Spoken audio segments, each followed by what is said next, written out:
Tonight, we journey into the shadows of medieval Europe, where a secret brotherhood amassed wealth beyond imagination, wielded power that rivaled kings, and guarded mysteries so dangerous that they were hunted to extinction by the very church they served. The Knights Templar ruled from Jerusalem to London, from Paris to Cyprus, until one Friday the 13th changed everything forever. Before you settle into the gentle warmth of the fire, take a moment to like this video if you're enjoying the story, subscribe if you'd love more historical mysteries, and let me know in the comments where you're watching from tonight and what fascinates you most about the Templars. Now, let us uncover the truth behind history's most mysterious warrior monks. The year is 1119. Jerusalem, the holy city, gleams under the scorching Middle Eastern sun, its ancient stones still stained with the blood of the First Crusade's conquest 20 years earlier. In the narrow, shadowed streets where Christ once walked, Christian pilgrims from across Europe arrive daily, their faces filled with wonder and devotion as they seek to touch the sacred sites of their faith. But these pilgrims face a deadly journey. The roads from the ports of Jaffa and Acre to Jerusalem wind through treacherous mountain passes where Saracen bandits wait like wolves. Many who survive the perils of sea travel and disease find their pilgrimage ending not in prayer, but in pools of blood on ancient stones. The very act of seeking salvation has become a pathway to martyrdom. It is in this dangerous landscape that 9 knights, led by a minor French nobleman named Hugh de Payens, approach King Baldwin II of Jerusalem with an audacious proposal. These men, sworn to poverty and celibacy like monks, request permission to form a new kind of religious order, one that would combine the spiritual devotion of monasticism with the martial prowess of knighthood. Their stated mission: to protect Christian pilgrims traveling to the Holy Land. King Baldwin, struggling to maintain control over his fragile crusader kingdom with insufficient manpower, sees opportunity in their request. He grants them not only permission, but also lodging in the most sacred and symbolically powerful location in all of Jerusalem, the Temple Mount, in the ruins of what they believe to be King Solomon's ancient temple. This decision will prove to be far more significant than anyone could have imagined. The Temple Mount was no ordinary piece of real estate. For over 1,000 years, it had been the spiritual heart of Judaism, the site where Solomon's magnificent temple had housed the Ark of the Covenant and served as the dwelling place of God on earth. Though the Roman legions had destroyed that temple in 70 AD, the mount remained sacred to Jews, Christians, and Muslims alike. When the Crusaders captured Jerusalem in 1099, they found the Dome of the Rock and Al-Aqsa Mosque dominating the temple platform. Rather than destroying these Islamic structures, they converted them for Christian use.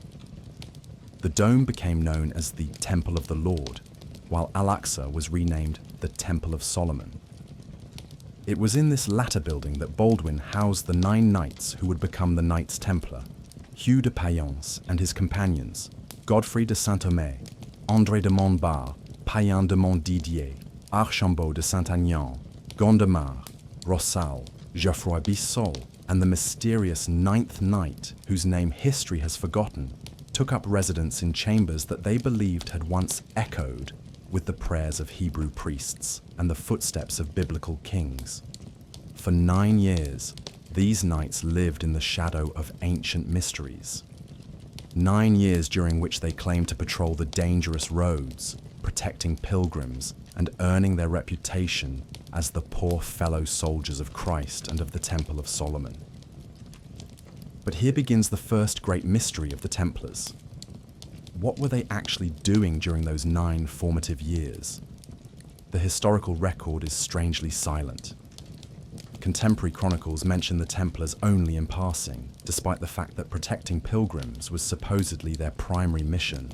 Some historians have noted that 9 knights, no matter how skilled, could hardly have policed the hundreds of miles of roads between the coast and Jerusalem effectively. The numbers simply don't add up. What we do know is that they spent an extraordinary amount of time in and around their quarters on the Temple Mount. Local accounts speak of the sound of hammering and digging echoing from beneath the ancient stones. When questioned, the knights claimed they were making repairs to their living quarters and establishing proper defenses for their mission. But were they searching for something? The Temple Mount had been the repository of Israel's greatest treasures for 1,000 years. According to biblical accounts and Jewish tradition, the original temple had housed not only the Ark of the Covenant, but also vast treasures accumulated by Solomon, David, and the kings of Judah. When the Babylonians destroyed the first temple, much of that treasure vanished from history. When the Romans destroyed the second temple, even more disappeared into legend. Some scholars have theorized that the Templars' true mission was archaeological, that they had been sent to Jerusalem with specific knowledge of what lay buried beneath the Temple Mount and instructions to recover it. The 9 years of silence, they argue, were years of careful excavation and secret discovery. This theory gains credence when we examine what happened in 1128, when Hugh de Payens and 5 of his companions left Jerusalem for Europe. Their stated purpose was to seek papal approval for their order and to recruit new members. But the transformation that occurred during this journey was nothing short of miraculous. The 9 poor knights who had lived in obscurity for nearly a decade suddenly became the most celebrated religious figures in Europe. Hugh de Payens was received by kings and popes with honor that seemed far out of proportion to his humble origins and modest mission. The most influential religious figure of the age, Bernard of Clairvaux, later to be canonized as Saint Bernard, became their passionate advocate. At the Council of Troyes in 1129, the Catholic Church officially recognized the Knights Templar as a legitimate religious order. But this recognition came with privileges that were unprecedented in church history. The Templars were granted independence from local bishops and archbishops, answering only to the Pope himself. They were authorized to collect their own taxes, build their own churches, and maintain their own cemeteries. Most remarkably, they were permitted to charge interest on loans, something forbidden to Christians by church law. These privileges would prove to be the foundation of an empire that would eventually span all of Europe and much of the known world. But in 1129, they were granted to 9 knights who had no apparent wealth, no demonstrated achievements beyond survival, and no clear explanation for their sudden elevation to the highest circles of medieval power. What had they discovered beneath the Temple Mount that transformed them from obscure pilgrims into the most privileged religious order in Christendom? The transformation of the Templars from 9 poor knights into Europe's most powerful religious order did not happen overnight, but it happened with a speed and scope that defied all conventional explanation. Within a decade of receiving papal approval, they had established commanderies in France, England, Spain, Portugal, and the Holy Roman Empire. Noble families across Europe were donating land, money, and their sons to an order that promised to protect Christianity's holiest sites. The Templars' recruitment was unlike anything seen before in medieval Europe.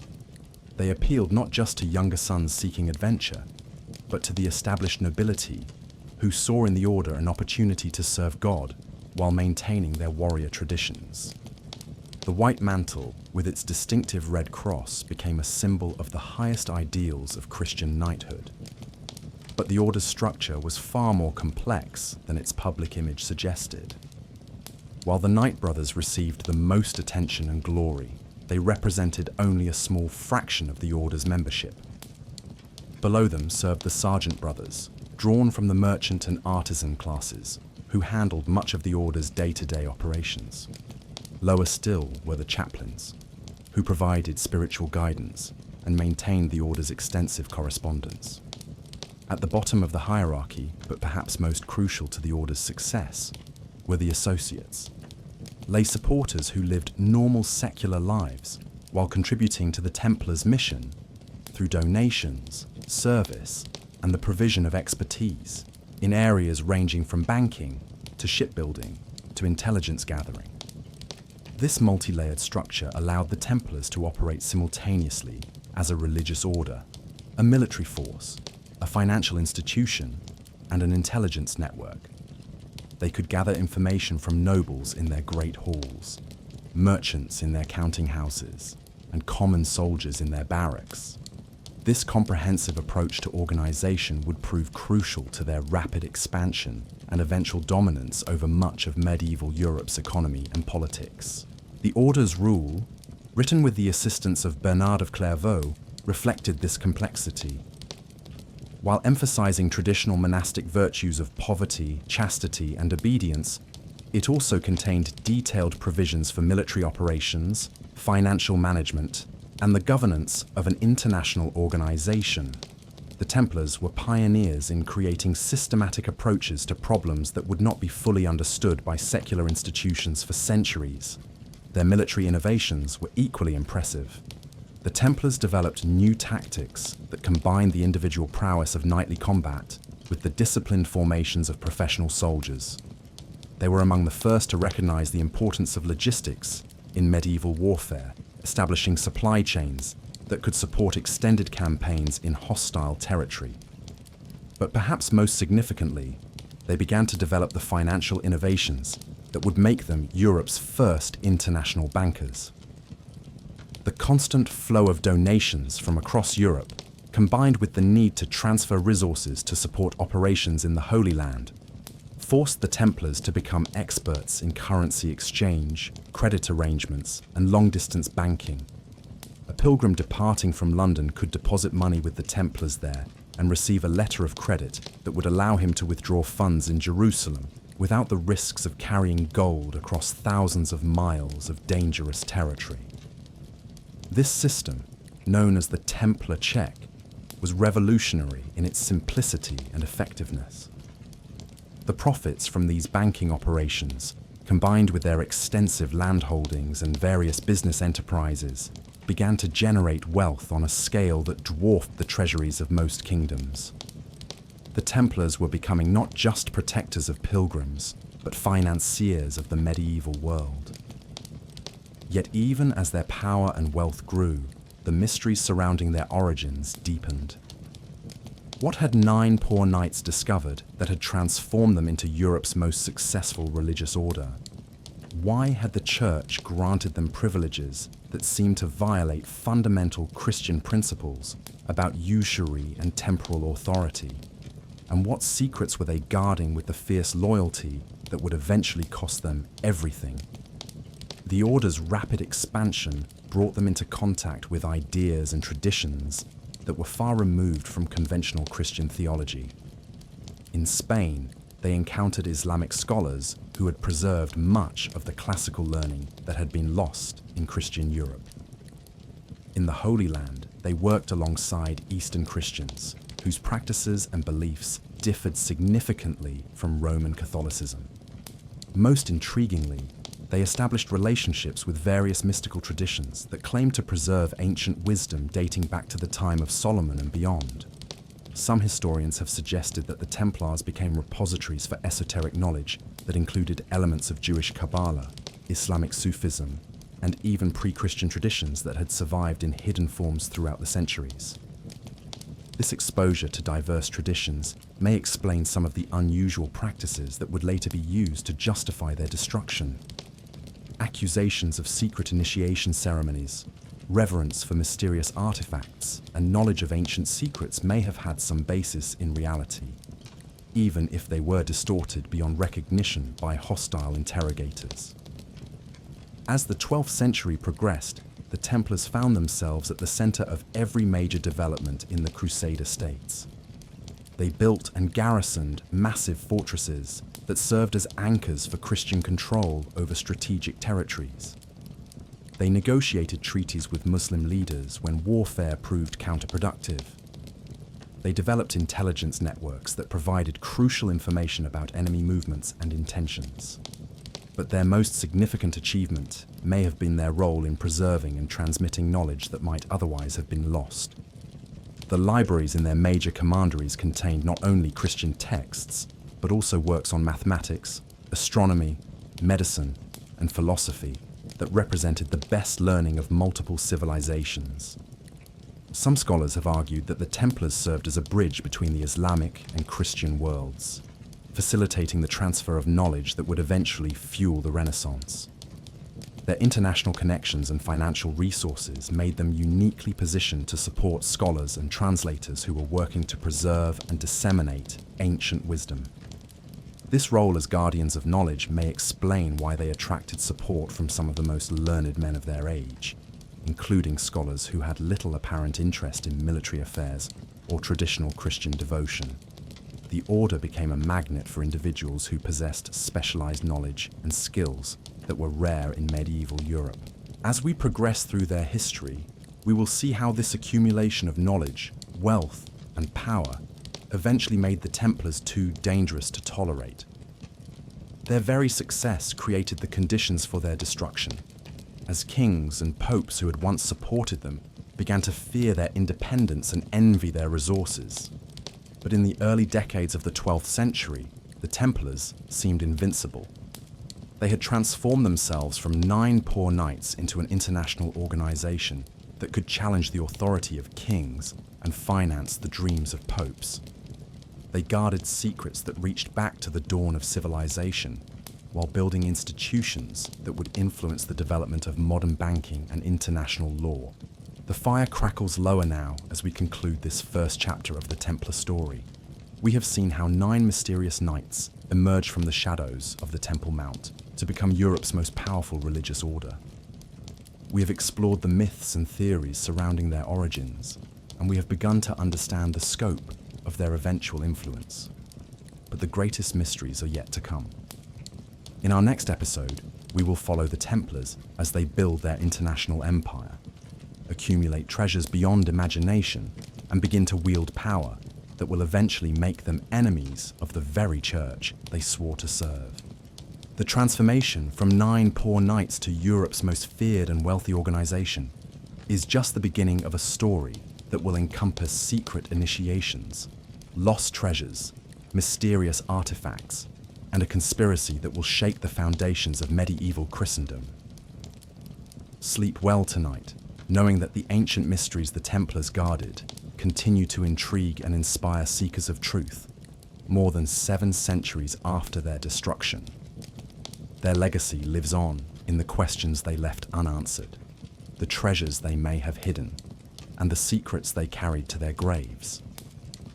As the fire dies to embers, we can almost hear the echo of their morning prayers rising from the ruins of Solomon's Temple, where 9 knights once knelt in devotion while planning the creation of an empire that would span continents and survive for nearly 2 centuries before vanishing in a single day of coordinated arrests that still bears their name. Friday the 13th approaches in our tale, but first, we must understand how high the Templars climbed before their fall. Their story is far from over, and their greatest secrets are yet to be revealed. The fire burns steadily tonight as we continue our journey into the shadowed corridors of Templar power. When we last gathered, 9 poor knights had somehow transformed themselves into Europe's most privileged religious order. Tonight, we discover how those same knights would create the world's first international banking empire, accumulate wealth that rivaled entire kingdoms, and establish a financial network so sophisticated that it would not be matched again for centuries. Before we delve deeper into these mysteries, I'd love to hear from you in the comments. Where are you joining us from tonight? Are you listening from the bustling streets of London, the ancient stones of Jerusalem, or perhaps from somewhere completely unexpected? And what intrigues you most about the Templars so far? Their mysterious origins, their rapid rise to power, or the secrets they may have discovered? Don't forget to subscribe if you're enjoying these historical mysteries, and hit that like button to let me know this story is resonating with you. Now, let the gentle crackle of the fire guide us back to the 12th century, where gold flows like water, and the Templars are about to revolutionize the very concept of money itself. The year is 1140, and the cobblestone streets of Paris echo with the sound of construction. Rising from the marshy banks of the Seine, a fortress unlike any other takes shape. This is not a castle built for war, though its walls are thick and its towers high. This is not a cathedral built for worship, though prayers echo within its chambers daily. This is the Paris Temple, and it will become the beating heart of medieval Europe's financial system. The Templars had learned much in their 2 decades of existence. What had begun as a simple mission to protect pilgrims had evolved into something far more complex and powerful. The order now controlled vast estates across Europe, maintained standing armies in multiple kingdoms, and possessed privileges that made them nearly independent of secular authority. But it was in Paris that they would perfect their most revolutionary innovation, the transformation of religious devotion into financial power. The Paris Temple was designed from the ground up to serve as more than a religious house. Its vaults, carved deep into the bedrock beneath the city, could hold treasures beyond, counting. Its accounting chambers were equipped with the most advanced mathematical instruments of the age. Its communication networks could relay information across continents with a speed that amazed contemporary observers. Most importantly, its position at the crossroads of European trade routes made it the perfect location for the financial operations that would make the Templars Europe's first international bankers. The transformation had not happened overnight.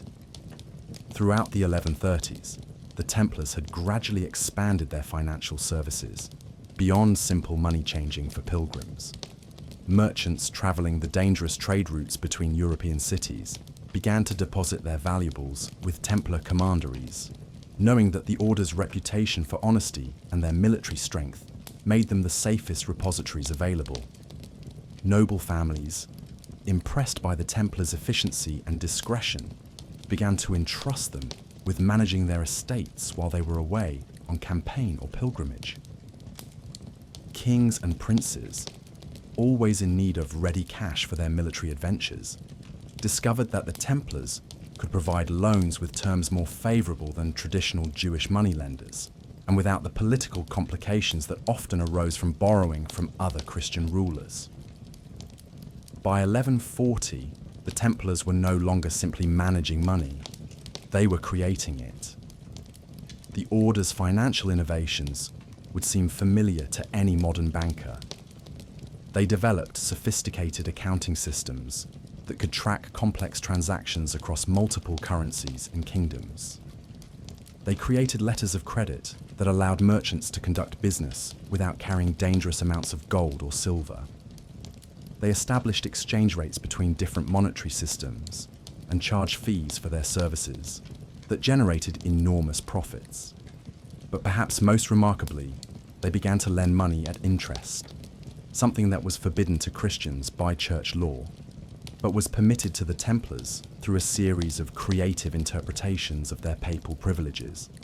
The Church had long condemned usury as a mortal sin, based on biblical prohibitions against charging interest on loans. But the Templars argued that their loans were not usury, but rather investments in the holy work of protecting Christianity and supporting the Crusades. The interest they charged was not profit, but compensation for the risks they undertook in advancing money for righteous causes. This theological sleight of hand allowed the Templars to become Europe's premier banking institution while maintaining their status as a holy order. The profits from their financial operations could be justified as divinely sanctioned rewards for their service to Christendom. The results were spectacular.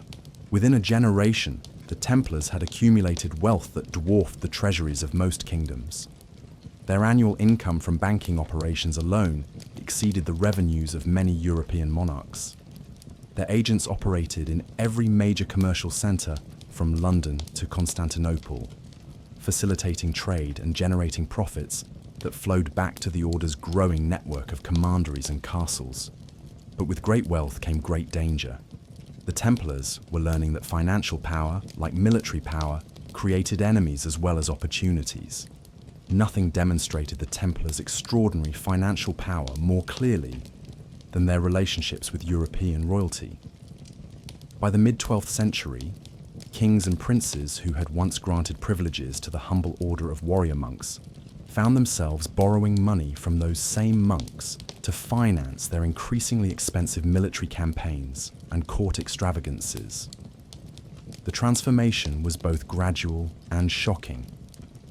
It began innocently enough, a loan to cover the costs of a crusading expedition, or an advance against future tax revenues to pay for urgent military needs. But as the costs of medieval warfare escalated and royal ambitions expanded, these occasional loans became a regular dependence that ultimately threatened the independence of monarchies across Europe. Consider the case of King Louis VII of France, known as Louis the Young. When he announced his intention to lead the Second Crusade in 1147, he faced the same problem that had plagued crusading leaders since the First Crusade: how to finance an expedition that would require enormous sums of money for equipment, supplies, transportation, and the maintenance of armies in foreign territories for years at a time. Traditional sources of royal revenue, taxes, feudal obligations, and the income from royal estates were insufficient for such massive undertakings. The church could provide spiritual support and some financial assistance, but even the wealthy monasteries could not fund entire crusading armies. Noble supporters could contribute their own resources, but they expected to be equipped and supplied at royal expense. It was the Templars who provided the solution. Their international network and accumulated wealth made them uniquely positioned to finance large-scale military operations. More importantly, their presence in the Holy Land meant that they could provide not just initial funding, but ongoing financial support throughout the duration of a crusade. The loan arrangement they negotiated with Louis VII became a model for future royal borrowing. The Templars advanced enormous sums. Contemporary accounts suggest amounts equivalent to several years of royal revenues in exchange for guarantees secured against royal estates, future tax collections, and specific commercial privileges. But the terms of these loans did more than simply transfer money from Templar treasuries to royal coffers.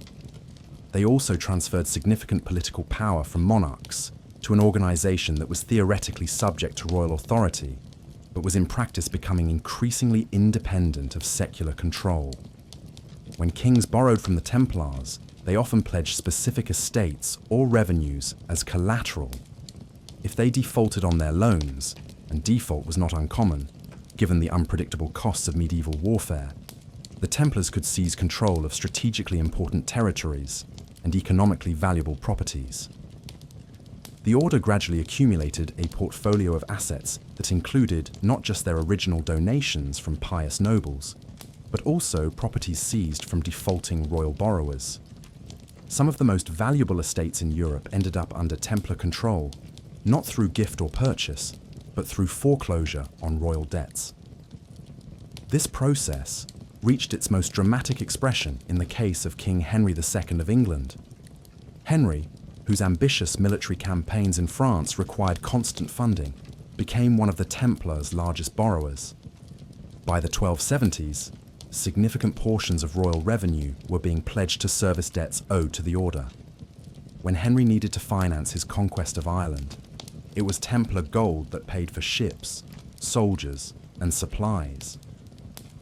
When he fought his rebellious sons in the wars that consumed the last years of his reign, Templar loans provided the resources that kept his armies in the field. By the time of his death in 1189, the English crown owed the Templars sums that would have bankrupted most kingdoms.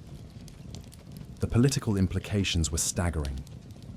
The Templars had become not just creditors to the English monarchy, but partners in royal policy.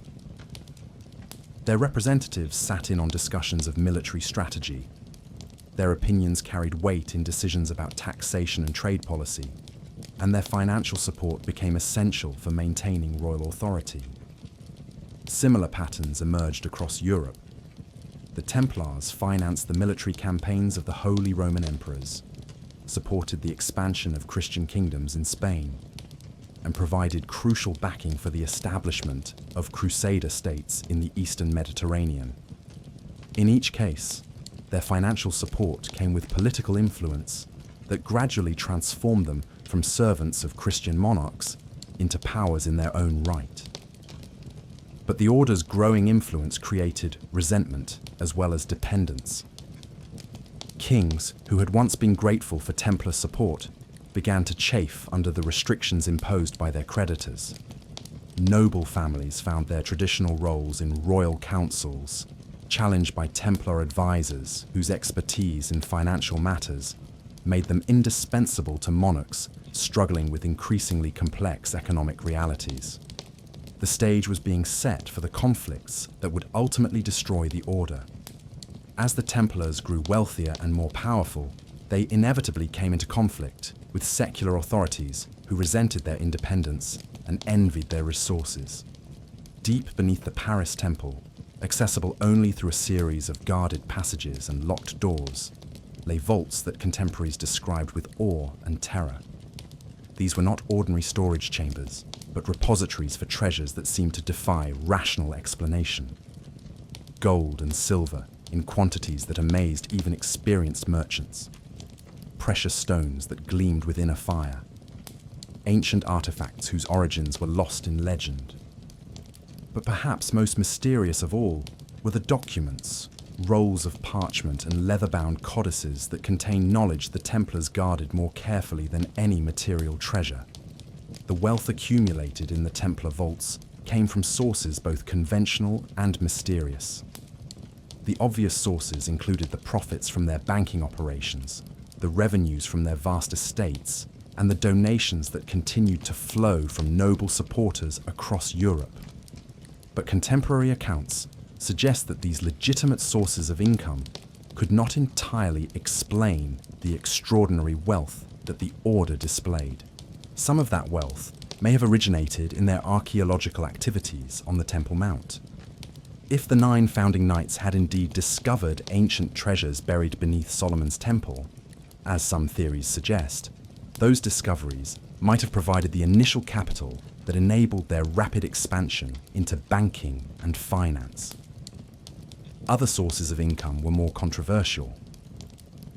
The Templars operated their own ships and trading networks, engaging in commerce with Muslim territories even during periods of active warfare between Christian and Islamic powers. This trade, while profitable, raised questions about the order's loyalty to Christian interests and their willingness to compromise religious principles for financial gain. But the most intriguing aspect of the Templar treasures was not their monetary value, but their intellectual content. The documents stored in their vaults included not just financial records and correspondence, but also texts that represented the accumulated wisdom of multiple civilizations. Some of these documents were Christian texts of exceptional rarity and value, early gospel manuscripts, theological treatises by church fathers, and liturgical works that had been lost to most of the Christian world. Others were classical works that had survived the fall of Rome only in Islamic translations and were unknown to most European scholars. But the most sensitive documents may have been those that challenged conventional Christian teachings or contained information that could be used against political and religious authorities. Some accounts suggest that the Templars possessed copies of early Christian texts that had been declared heretical by the Church, documents that presented alternative versions of Christian history and doctrine. Other sources hint at the existence of Jewish mystical texts, Islamic philosophical works, and even pre-Christian documents that contained ancient wisdom traditions. The Templars' exposure to different cultures during their operations in the Holy Land had given them access to knowledge that was unavailable to most European Christians. This accumulation of forbidden or dangerous knowledge may explain why the order became so secretive about its activities and so protective of its independence from external authority. If the Templars possessed information that could embarrass or threaten powerful individuals and institutions, that knowledge would have been both a source of power and a source of danger. The organization of the Templar archives suggests a sophisticated understanding of the value of information as well as treasure. Different types of documents were stored in separate sections of the vaults, with access restricted according to the rank and function of the individual seeking information. Only the highest ranking officers of the order had access to the most sensitive materials. This compartmentalization of knowledge allowed the Templars to maintain operational security while still making use of the information they had accumulated. Lower-ranking members of the order could perform their duties without knowing details that might compromise their safety or the order's interests if they were captured or interrogated. But it also meant that much of what the Templars knew died with their leadership when the order was destroyed. The systematic arrest and execution of Templar officers meant that access to their most important secrets was permanently lost, leaving later historians to speculate about what knowledge vanished with them. The physical security of the Templar treasures was as sophisticated as their intellectual organization. The vaults beneath the Paris Temple were designed to withstand siege and protect their contents from theft, fire, and flood. Multiple layers of guards, locks, and traps protected the approaches to the most valuable storage areas. But perhaps most importantly, the treasure vaults were connected by tunnels and secret passages that allowed the rapid evacuation of valuable materials if the temple itself was threatened. Some accounts suggest that these tunnels extended far beyond the temple grounds, providing escape routes that could be used to spirit away treasures if circumstances required. This network of hidden passages may explain how so much of the Templar treasure disappeared during the arrests of 1307. Despite the supposedly coordinated nature of the operation that destroyed the order, relatively little of their accumulated wealth was ever recovered by their enemies.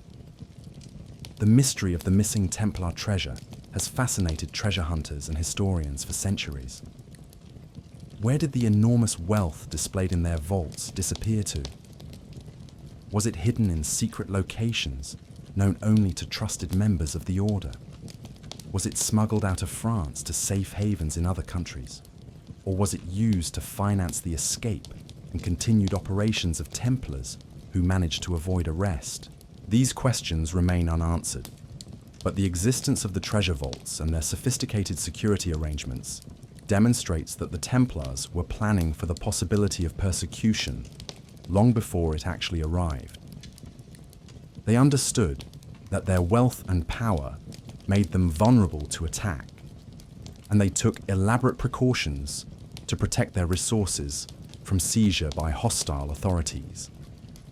The legacy of the Templar treasures extends far beyond their material value.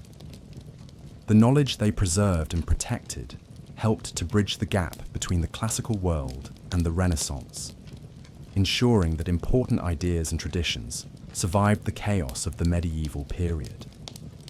Their financial innovations laid the groundwork for modern banking and international commerce, while their organizational methods influenced the development of bureaucratic institutions that would shape the growth of nation-states and international organizations. But perhaps most importantly, their example demonstrated both the potential and the dangers of accumulating too much power and wealth within a single organization. The Templars' success in building their empire ultimately contained the seeds of their destruction, as their very achievements made them too threatening to be tolerated by the secular and religious authorities they had once served. Beyond the visible wealth and obvious power of the Templars lay something far more dangerous to their enemies, an intelligence network that spanned continents and penetrated the highest levels of medieval society. This network was built not through conquest or purchase, but through careful cultivation of relationships that gave the order access to information that could topple kingdoms and destroy reputations. The foundation of the Templar intelligence system was their international structure. Unlike any other medieval organization, the Templars maintained regular communication between their houses in locations as distant as Scotland and Cyprus, England and Jerusalem. This communication network, originally designed to coordinate the Order's military and financial operations, inevitably became a conduit for political and military intelligence of extraordinary value. Templar messengers traveled constantly between the Order's various properties, carrying not just official correspondence, but also information gathered from contacts in royal courts, merchant guilds, and ecclesiastical hierarchies. A conversation overheard in a London tavern could be relayed to Paris within weeks, while rumours circulating in Rome might reach Jerusalem before they became widely known in Italy itself. But the Order's intelligence capabilities extended far beyond simple message carrying. The Templars had cultivated relationships with individuals in every level of medieval society, from kings and bishops to merchants and craftsmen. These relationships were maintained through a combination of financial incentives, mutual interests, and shared commitments to the Order's mission. Many of these intelligence sources were not formal members of the Order, but rather associates who provided information in exchange for Templar protection, financial support, or political influence. A merchant trading in the Eastern Mediterranean might report on Muslim military preparations in exchange for favorable lending terms. A clerk in a royal chancery might share information about planned military campaigns in exchange for protection from political enemies. This network of informal agents and sympathizers gave the Templars access to information that was often more current and accurate than what was available to the rulers and officials who were supposedly in charge of the territories where the information originated. The Order frequently knew about military movements, political negotiations, and economic developments before the individuals who were officially responsible for such matters. The intelligence gathered through these networks was used not just for the Order's own protection and advancement, but also as a source of political influence.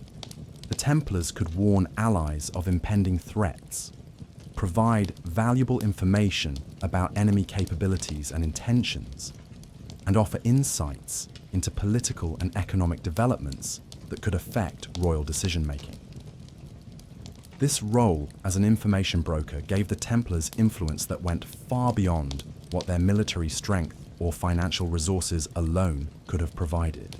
Kings and princes who might have been reluctant to depend on Templar loans or military support found themselves relying on Templar intelligence to make crucial decisions about war, diplomacy, and domestic policy. But the Order's intelligence activities also created vulnerabilities that their enemies would eventually exploit. The same networks that provided the Templars with valuable information could be turned against them by hostile forces. Agents who had been compromised or bought by enemy gold could provide false information designed to mislead Templar decision-makers or expose their operations to attack. More fundamentally, the existence of the Templar intelligence network created suspicions about the Order's loyalty and intentions. Rulers who benefited from Templar information inevitably wondered what information the Order might be gathering about their own activities, and how that information might be used against them if circumstances changed. The secretive nature of the Templar intelligence operations only heightened these suspicions. Unlike their financial and military activities, which were conducted with considerable publicity and transparency, their intelligence gathering was necessarily covert and deniable. This secrecy, while operationally necessary, created an atmosphere of mystery and distrust that would eventually contribute to the Order's downfall. Some of the most damaging accusations against the Templars during their persecution would involve allegations of treasonous intelligence sharing with enemy powers. Whether these accusations had any basis in fact or were simply convenient fabrications by their enemies, they gained credibility because everyone knew that the Templars possessed intelligence capabilities that could indeed have been used for treasonous purposes. The Order's intelligence networks also extended into areas that were particularly sensitive from a religious perspective. The Templars maintained contacts with Jewish communities across Europe and the Middle East, Muslim merchants and scholars in the East Mediterranean, and Eastern Christians whose theological views differed from Roman Catholic orthodoxy. These relationships, while often innocent and commercially motivated, could easily be characterized as evidence of heretical sympathies or treasonous collaboration with enemies of Christendom. The very cosmopolitan nature of the Templar organization, which had been one of their greatest strengths during their rise to power, became a liability when their enemies sought to destroy them. The sophistication of the Templar intelligence system was demonstrated most clearly during periods of crisis, when the Order's advanced knowledge of hostile intentions allowed them to take protective measures that amazed contemporary observers. Time and again, Templar commanderies would be reinforced or evacuated just before attacks that caught secular authorities completely by surprise. This apparent prescience enhanced the Order's reputation for mysterious powers and supernatural knowledge, but it also increased suspicions about their sources of information and their possible collaboration with hostile forces. The very effectiveness of their intelligence gathering created the impression that they knew too much and had contacts that were inappropriate for a Christian religious order. As the 13th century progressed and political tensions increased across Europe, the Templar intelligence networks would become both more valuable and more dangerous. The information they provided would be crucial for protecting the Order's interests and supporting their allies. But the very existence of those networks would also provide ammunition for enemies seeking to justify the Order's destruction. The mystery of how much the Templars actually knew and how they obtained their information remains one of the most intriguing aspects of their history. Did they possess supernatural abilities, as some of their contemporaries believed? Were they simply more efficient at gathering and processing information than their rivals? Or did they have access to sources of knowledge that were hidden from other medieval institutions? The answers to these questions vanished with the Order itself, leaving us to speculate about the true extent of the intelligence empire that the 9 poor knights of the Temple Mount had built during their 2 centuries of power and influence. While the Templars were building their financial empire in Europe, their operations in the Holy Land were exposing them to ideas and traditions that would profoundly influence their development and ultimately contribute to their destruction. The East was not just a theatre for military operations, but a laboratory for intellectual and spiritual experimentation that would transform the Order in ways their European supporters could never have imagined. The Crusader states existed in a complex cultural environment where Christian, Muslim, and Jewish traditions intersected in ways that were impossible in the more homogeneous societies of medieval Europe. For the Templars, who maintained a permanent presence in this cosmopolitan world, exposure to alternative religious and philosophical systems was inevitable and, in many cases, transformative. Unlike the temporary visitors who arrived with crusading armies and departed after fulfilling their religious obligations, the Templars lived and worked in the East for generations. They learned local languages, established relationships with non-Christian populations, and encountered intellectual traditions that challenged many of the assumptions they had brought from Europe.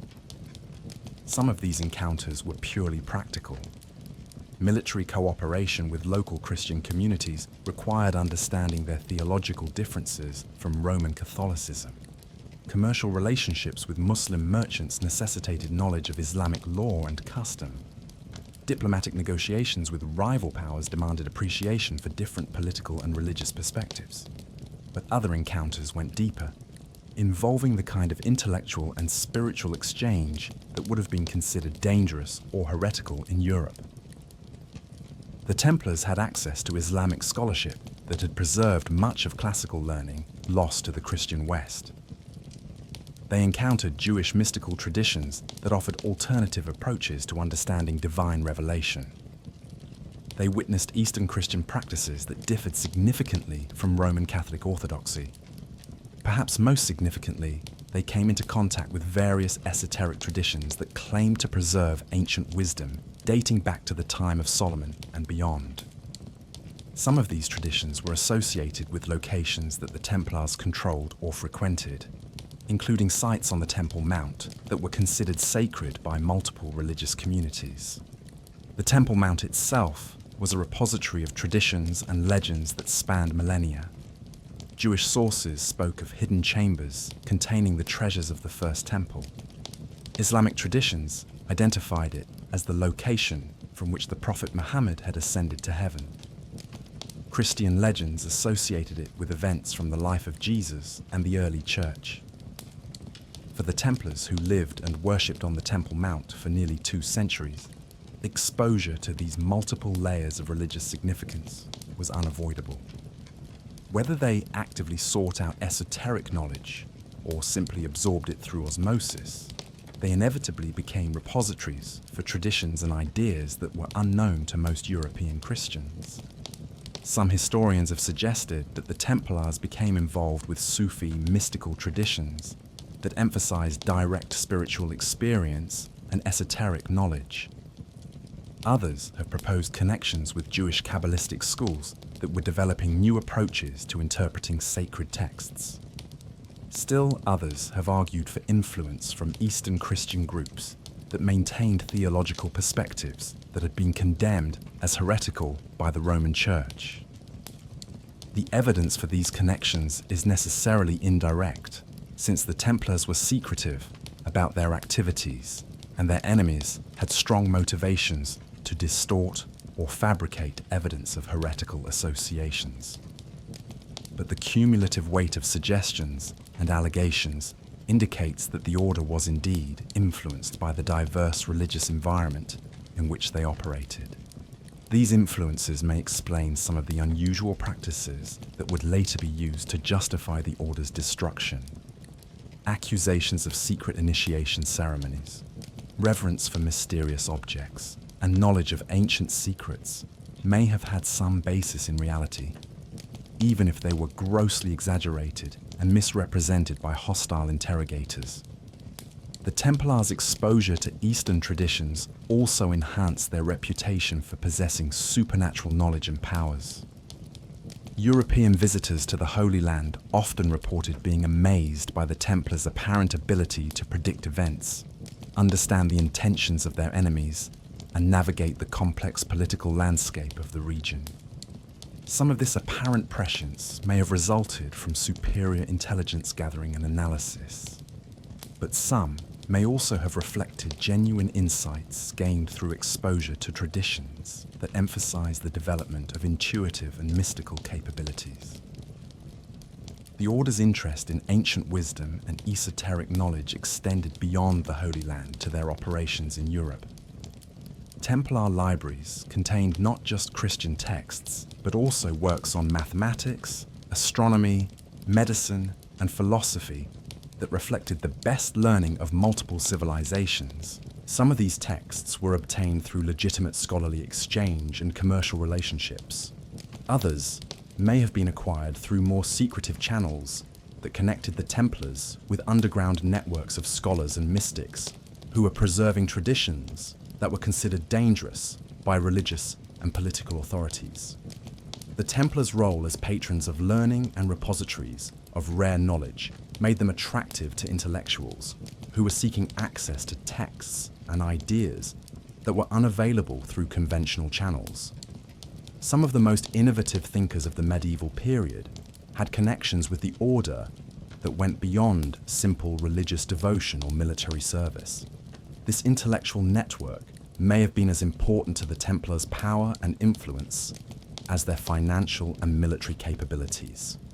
In an age when knowledge was power and information was often more valuable than gold, the Order's role as a bridge between different intellectual traditions gave them access to insights and capabilities that their rivals lacked. But it also made them vulnerable to accusations of heresy and treason. The very diversity of their intellectual interests and the cosmopolitan nature of their knowledge could be interpreted as evidence of dangerous sympathies and disloyal associations. As the political climate in Europe became more hostile to diversity and tolerance, the Templars' reputation for mysterious knowledge and Eastern connections would become liabilities rather than assets. The same intellectual curiosity that had contributed to their success would eventually be used to justify their persecution and destruction. The legacy of the Templars' Eastern experiences continues to fascinate scholars and mystics who seek to understand the full extent of their knowledge and the sources of their apparent power. Were they simply more effective than their contemporaries at gathering and using information? Or did they possess access to traditions and insights that gave them capabilities that seemed supernatural to their observers? The answers to these questions may never be fully known, but the evidence suggests that the Templars' experiences in the East transformed them in ways that went far beyond simple military and financial success. They became custodians of knowledge and traditions that spanned cultures and centuries, guardians of secrets that their enemies would kill to possess or destroy. As our fire burns lower tonight, we can sense the growing tensions that will eventually destroy this remarkable organization. The very achievements that made the Templars powerful and successful were also creating the conditions for their downfall. Their wealth attracted envy, their independence provoked resentment, and their mysterious knowledge inspired fear. In our next episode, we will witness the height of Templar power and the beginning of their fall. We will see how their success in building an international empire ultimately made them too dangerous to be tolerated by the forces they had once served. The shadows are gathering around the temple, and Friday the 13th approaches with all its terrors. The 9 poor knights who had sought only to protect pilgrims had created something far greater and far more dangerous than they could ever have imagined. Their legacy would outlive their destruction, but their power would not survive the dawn of the 14th century. Sleep well, knowing that the mysteries they guarded continue to intrigue seekers of truth 7 centuries after their destruction. Tomorrow night, we will delve deeper into the secrets that made them great and the enemies that would ultimately destroy them. The fire burns bright tonight as we reach the pinnacle of Templar power, a time when these warrior monks stood astride the medieval world like colossi, their white mantles and red crosses visible from the battlefields of the Holy Land to the counting houses of London. The 13th century would see the Templars achieve heights of influence that no religious order had ever attained, and sow the seeds of contradictions that would ultimately destroy them. Before we witness this climax of their remarkable story, I'm curious to hear from our growing community of history enthusiasts. Where are you joining us from tonight? Whether you're listening from the ancient streets of Paris, where the Templars once counted their gold, the windswept coasts of Scotland, where they may have hidden their treasures, or anywhere else in our connected world, please share your location in the comments. What aspect of Templar power intrigues you most? Their military might, their financial genius, or the mysteries they guarded?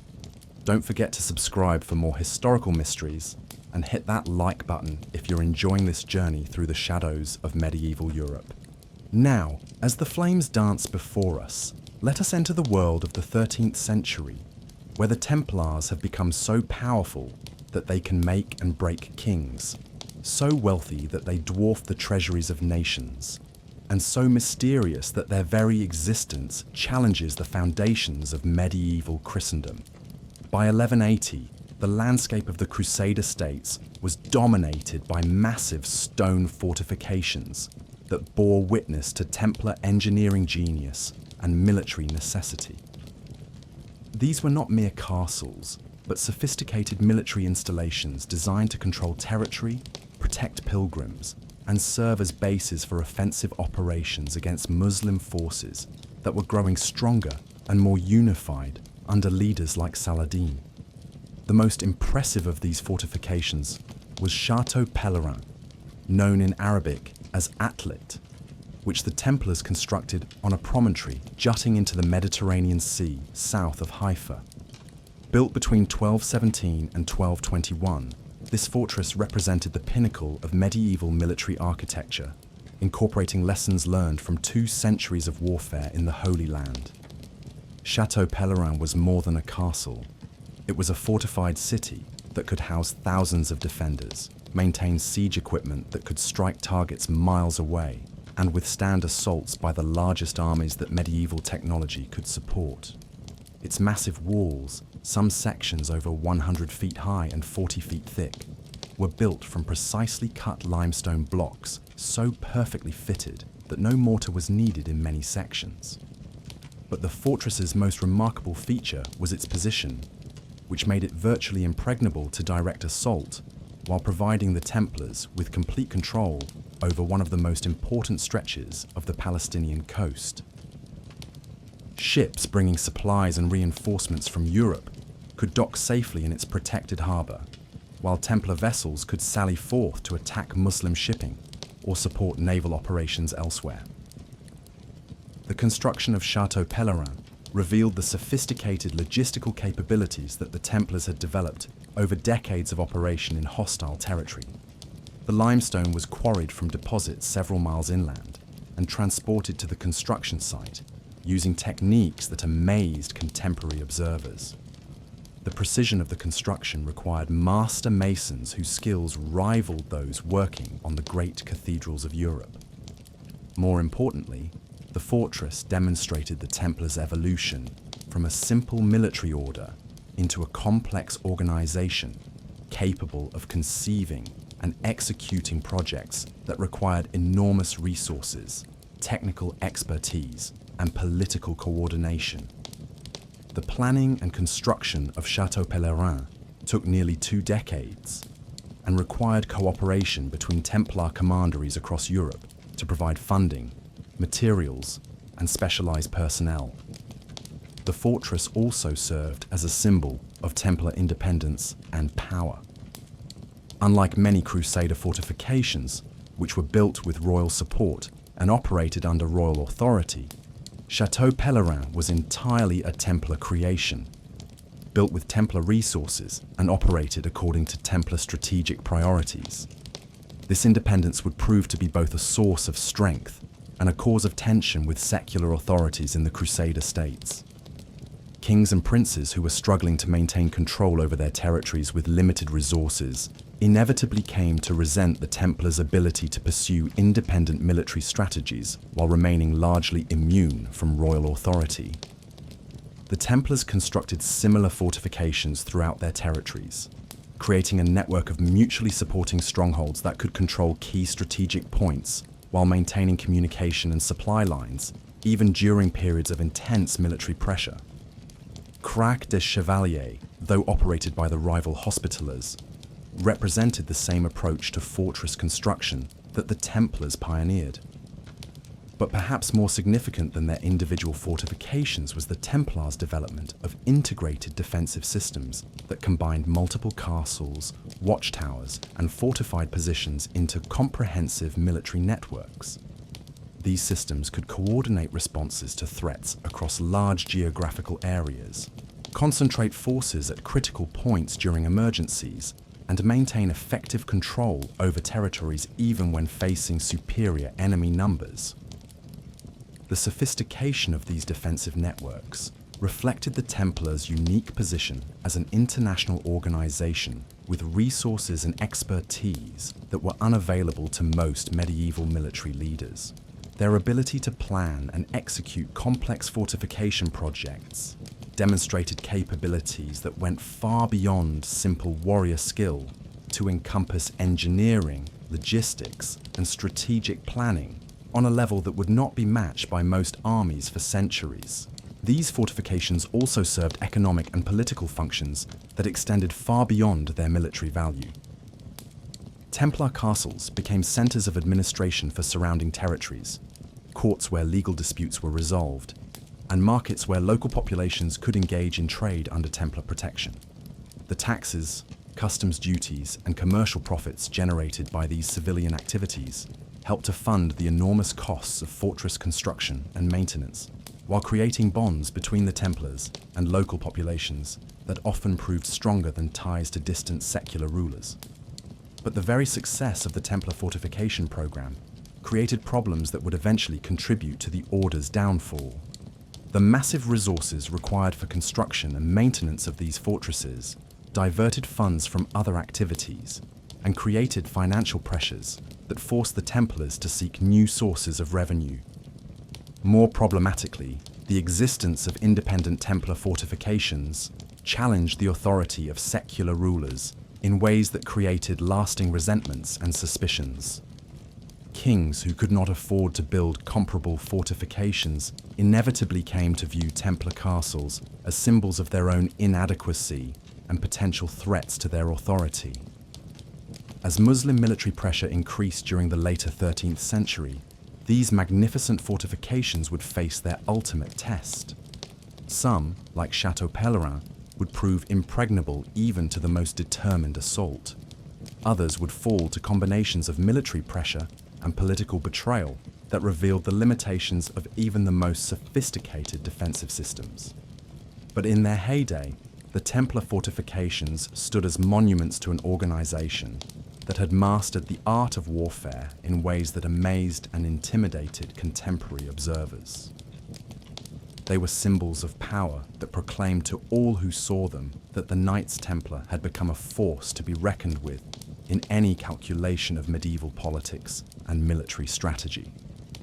The rise of Salah al-Din Yusuf ibn Ayyub, known to history as Saladin, in the 1170s, marked the beginning of the greatest military challenge the Crusader states had faced since their establishment.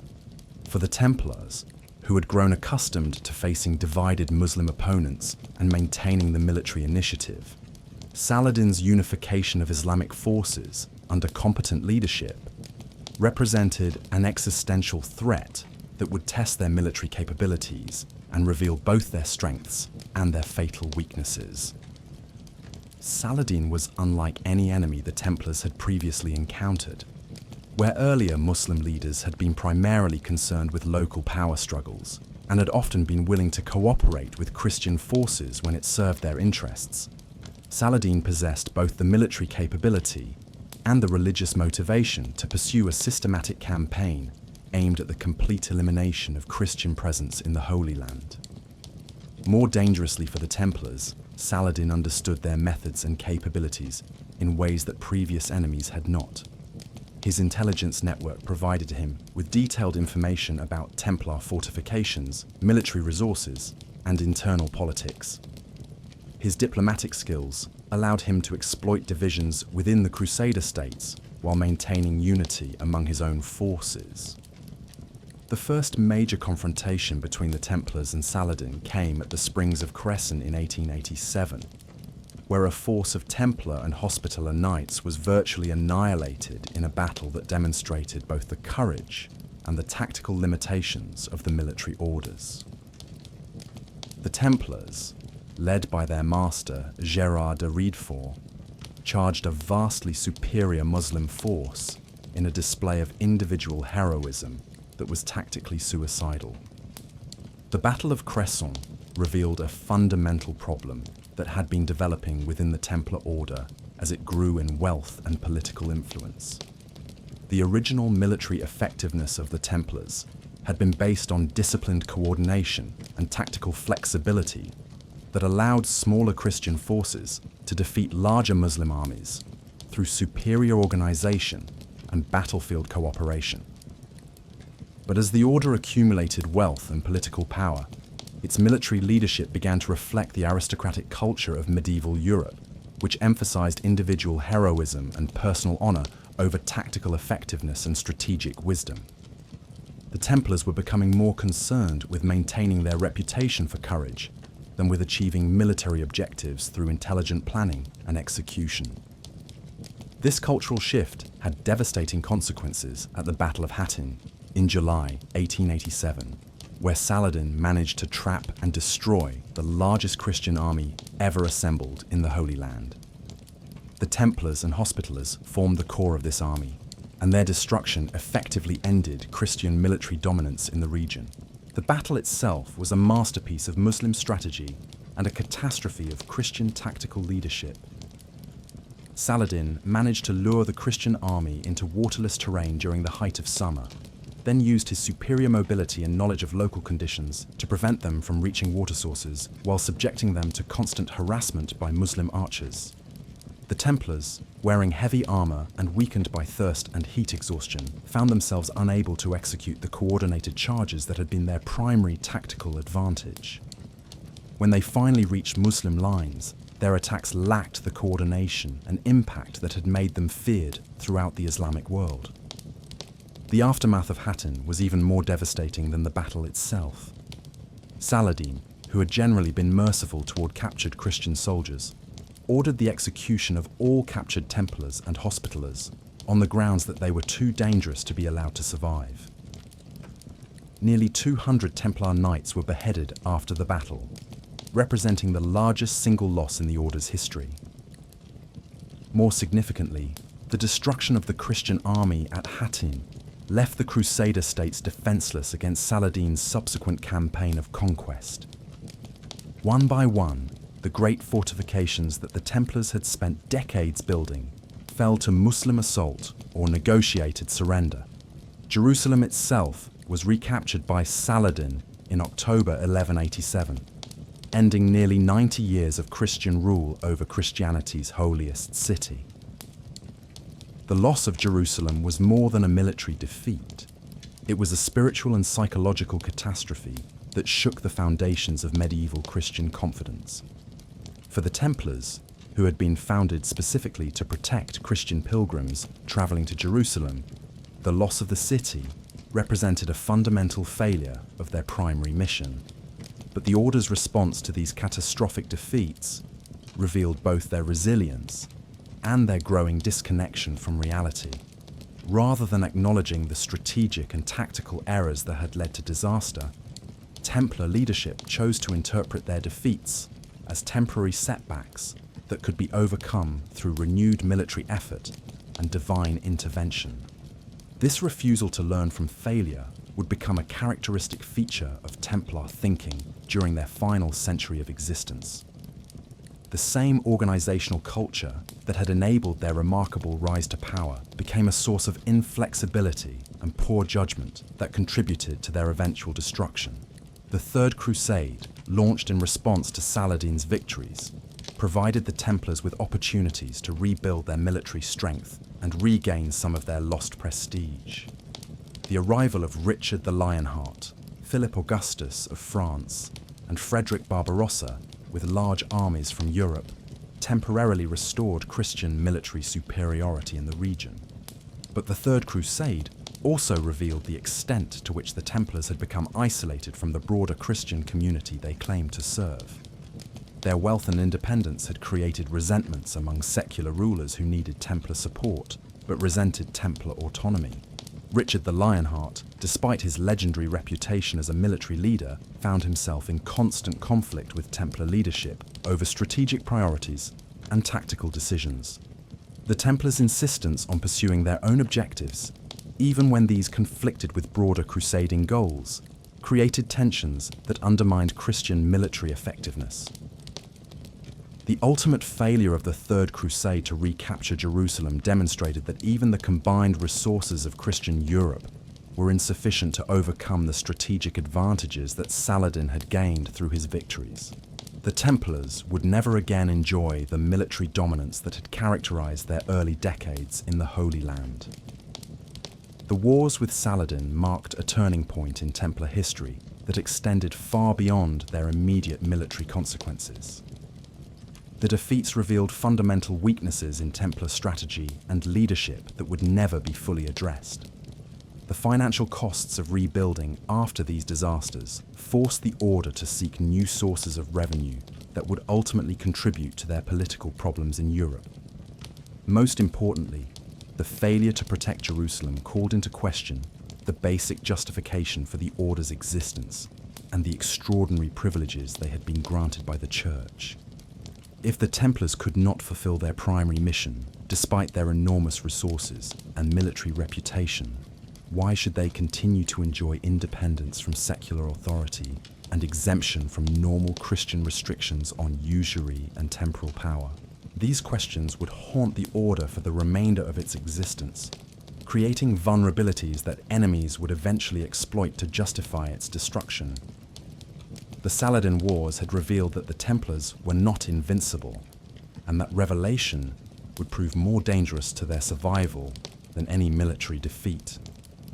As the 13th century progressed, the Templars found themselves caught in a web of contradictions that their very success had created.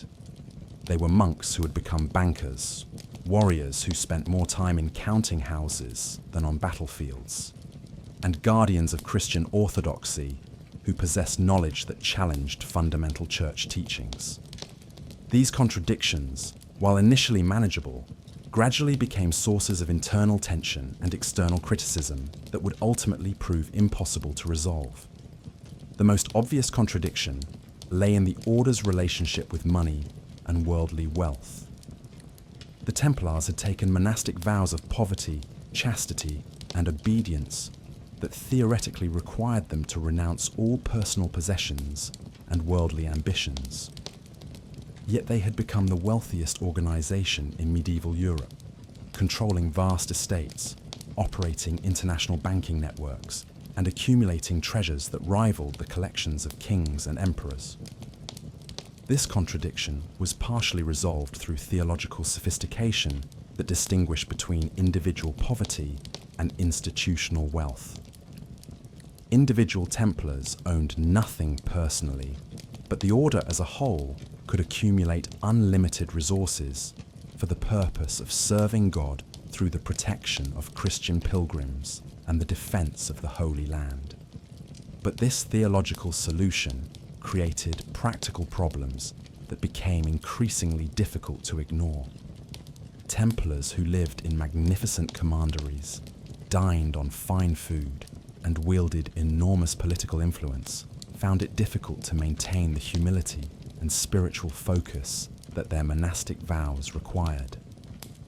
The order's recruitment began to attract men who were more interested in wealth and power than in spiritual devotion and military service. More problematically, the order's financial activities increasingly resembled secular banking rather than religious charity.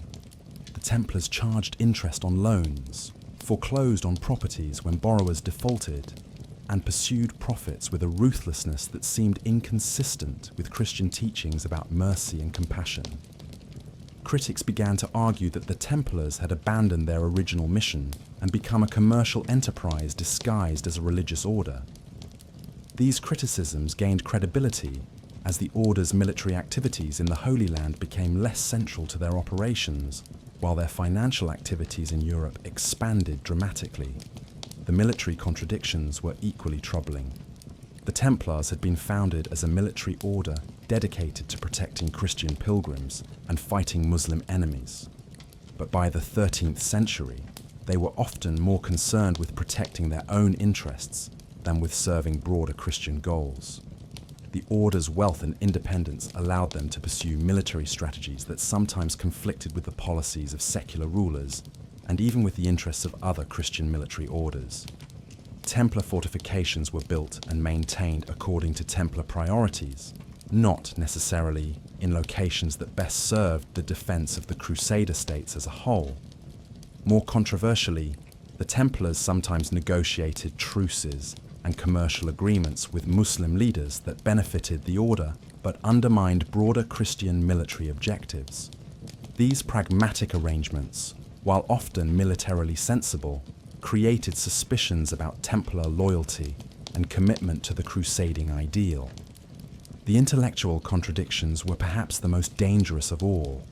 The Templars' exposure to diverse religious and philosophical traditions in the East had given them access to knowledge and ideas that challenged conventional Christian orthodoxy.